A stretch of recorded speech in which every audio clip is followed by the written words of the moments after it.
Hello YouTube viewers, thanks for dropping by my channel to view. My hope is to convince you to start looking at things in two different ways each day so you can continue to develop a big picture perspective on life.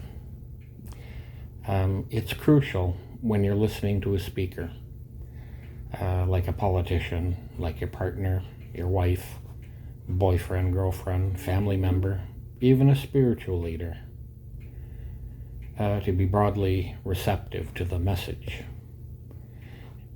Is there meaning implied? Is it spelled out? Or does it hold multiple meanings? Always hear the words they are using. You may also ask yourself, what aren't they saying? Is there energy coming across in their message that you're picking up on, but they're not verbalizing? I think we need to always employ some critical thinking when speakers are addressing us. You'll want to catch the full meaning of what's intended. Are they trying to quickly whitewash over topics, or have they gotten to the point at hand?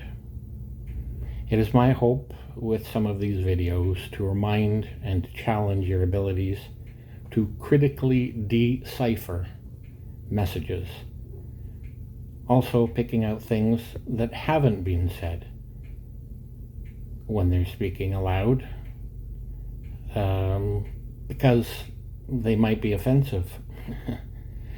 Think for yourself about what's being said, and always, always, always ask why they're saying what they're saying, and why in that deliberate manner or indeliberate.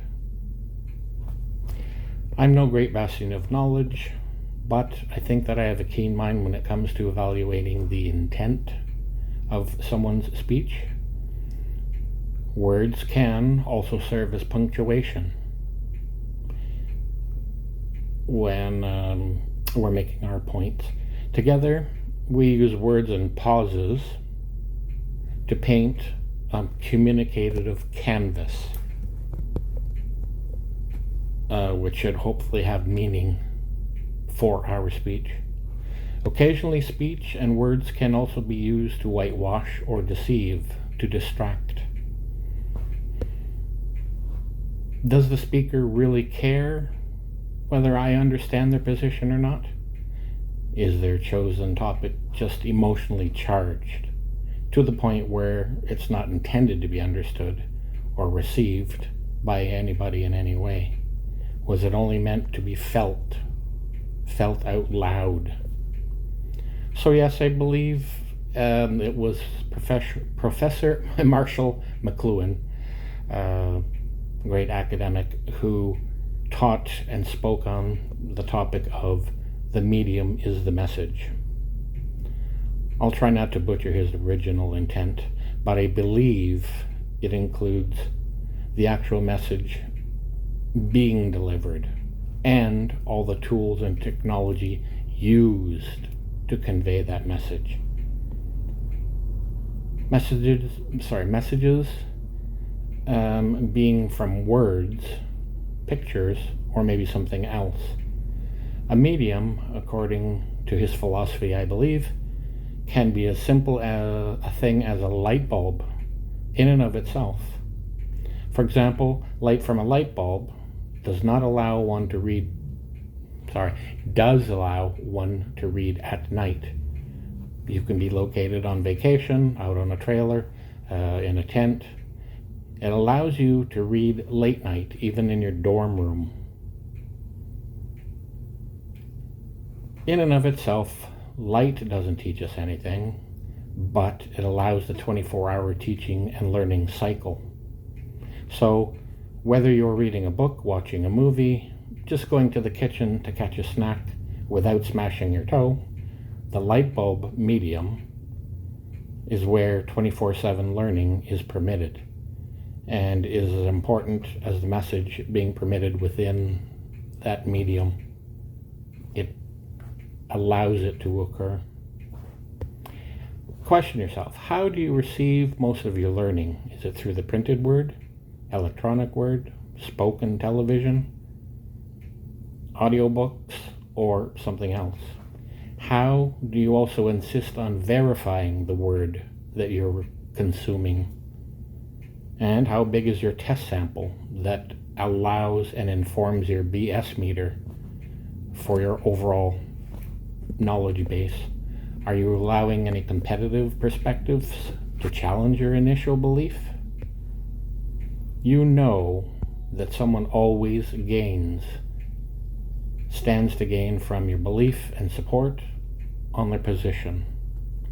So for example, if you're watching a movie, the director usually will have a certain formula that they'll use when they're communicating their parable, their moral, their story. Now that's as opposed to a book medium, the medium of text, of reading, which allows your brain to fill in most of the gaps of the script. Book medium requires that you have some active involvement in delivering this overall parable, this mind-expanding perspective within text. And now finally, compare that to political, commercial mediums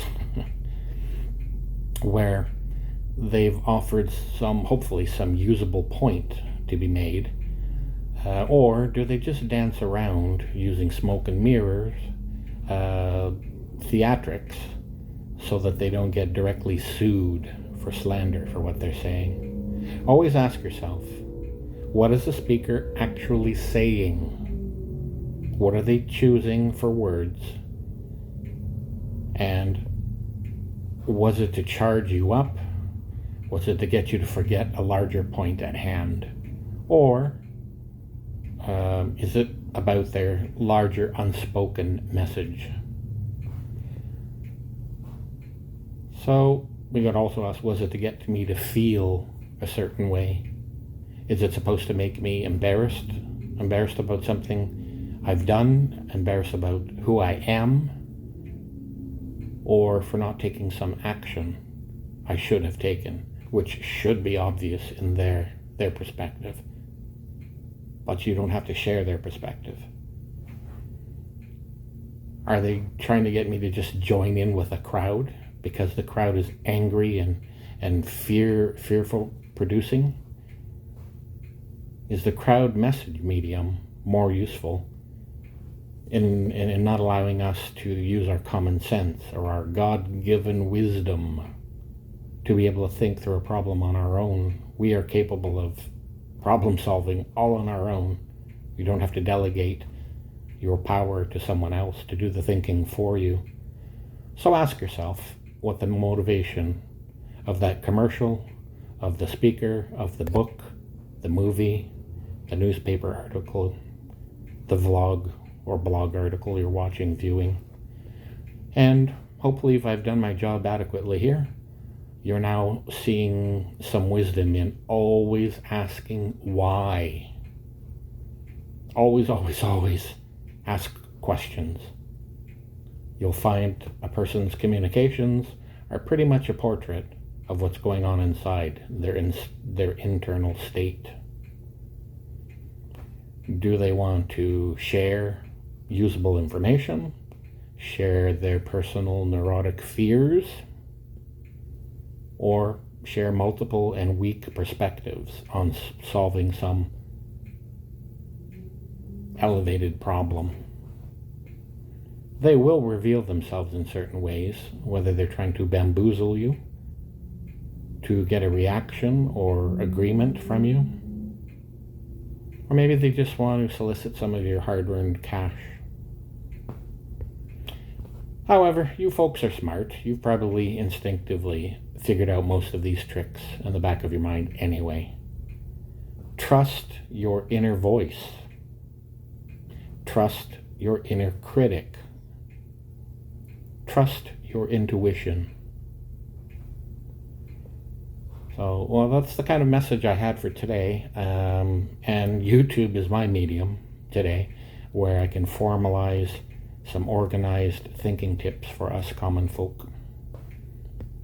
Hopefully I've reminded you that you are fully capable of critical thinking.